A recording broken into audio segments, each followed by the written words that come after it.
Ամուսնության պարագայում, եթե հաջողվում է եւ զույգը ամուսնանում է, այդ առաջին 1 տարվա ընթացքում զույգը կարծես դեռ կարողանում է պահել այդ կարգին վիճակը, հա, մաքուր, կոկիկ, հարդարված, հանդուրժող, համբերող, զիջող եւ ժամանակի հետ կարծես մեր վարդագույն ակնոցները սկսում են դուրս գալ։ Եվ մենք սկսում ենք նկատել թերություններ, եւ մենք սկսում ենք կորցնել հետաքրքրությունը այդ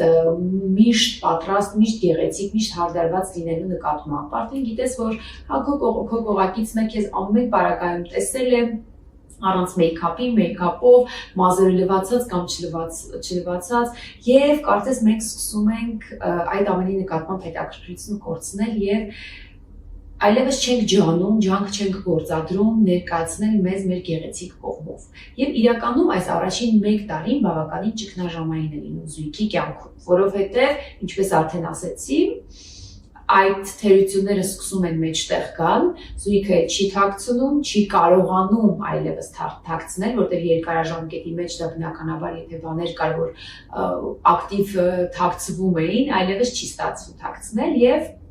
այդ ամենը սկսում է մեջտեղ գալ։ Եվ եթե մենք պետք է խոսենք ամուսնալուծության պարագայի, ամուսնալուծության մասին, կարող եմ ասել, որ այս առաջին 1 տարին ինքը ճգնաժամային է զույգի կյանքում, որովհետեւ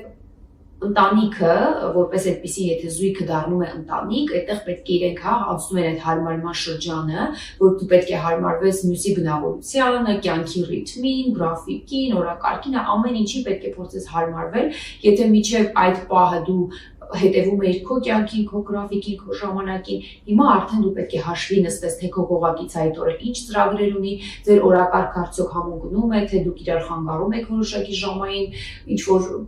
պայմանավորվածություններով եւ այլն։ Եվ իրականում զույգի կյանքում սկսում է այս ճգնաժամային պերիոդը։